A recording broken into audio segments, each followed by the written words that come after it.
This week's podcast is sponsored by thejoyofplants.co.uk. During the next couple of weeks, The Joy of Plants will be showing us all how to achieve wabi-sabi with our houseplants. The Joy of Plants invites you to step into the home of London-based botanical artist, florist and prop stylist Yasuyo Harvey for wabi-sabi style inspiration and to get a glimpse of the gorgeous plants in her home. Visit thejoyofplants.co.uk for the latest plant-filled inspiration, care tips and DIY projects.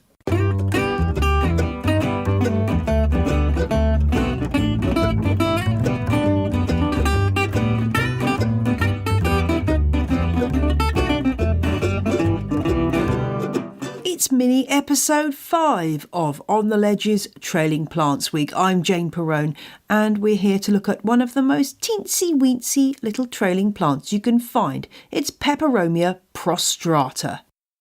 Even the weakest student of botanical Latin may be wondering why this plant is featuring for Trailing Plants Week, because of course prostrata means growing along the ground, in other words prostrate. And of course, in its native climate in Brazil, that's exactly how this plant grows, creeping around and rooting wherever it can. But us houseplant growers, well, we like to push the boundaries and do things a little bit differently. And it has to be said, this plant does make a wonderful specimen for a hanging basket or high up on a shelf trailing down.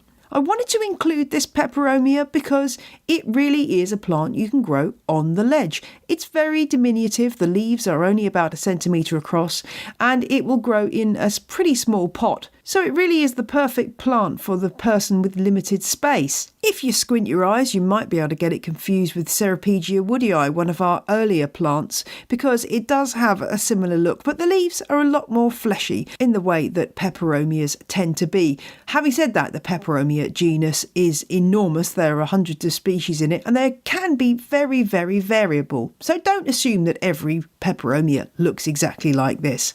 I have heard the little variegated leaves being described as looking like a turtle's back, but I think that's something you'll have to judge for yourself.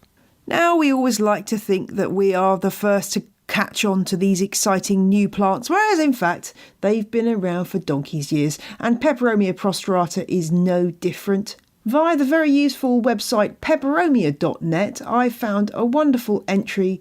I think it was from the Gardener's Chronicle in about 1880 something, and it describes Peperomia prostrata in this way. A pretty slender growing plant with round variegated leaves produced on long thread-like rhizomes.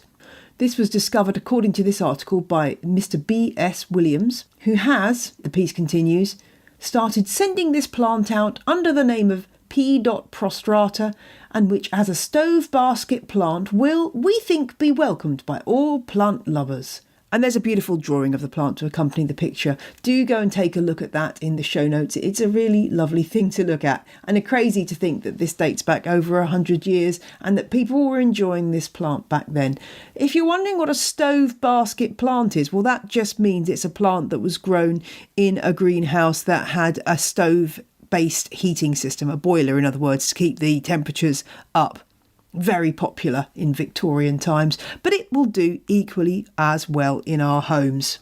Peperomias are great houseplants. They really are easy to look after. Those fleshy leaves mean that they don't need a great deal of water and they'll survive quite a lot of neglect. When you talk about Peperomia care, really it's about average this and average that. Average light, average temperatures, well, kind of average waters, although as usual, don't allow the plant to become waterlogged. Average humidity. In other words, there's not an awful lot that can go wrong with this plant unless you're lavishing water on it every 5 minutes, in which case it'll probably rot. I do have a Peperomia prostrata, but it's literally a cutting about 5 centimetres long at the moment, and I'm hoping that before long it'll look lush and full. But for the moment, yes, it's just one little strand.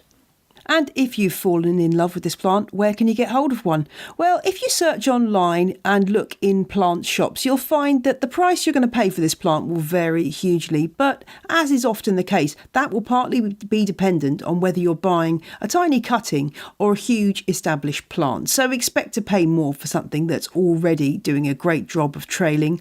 I often like to buy cuttings which can then settle into my environment and grow at their own pace, but you do have to be a bit more patient waiting for your plant to fill out. One tip: if you don't mind buying slightly smaller plants that aren't so mature, do have a look on terrarium and vivarium websites.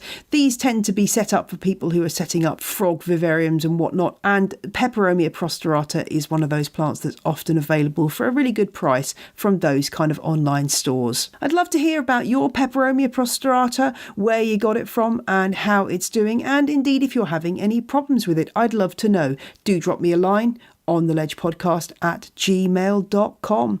And I'll be back tomorrow with part 6 in our Trailing Plants Week, looking at Burro's tail, Sedum morganianum.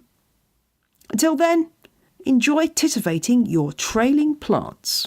Bye!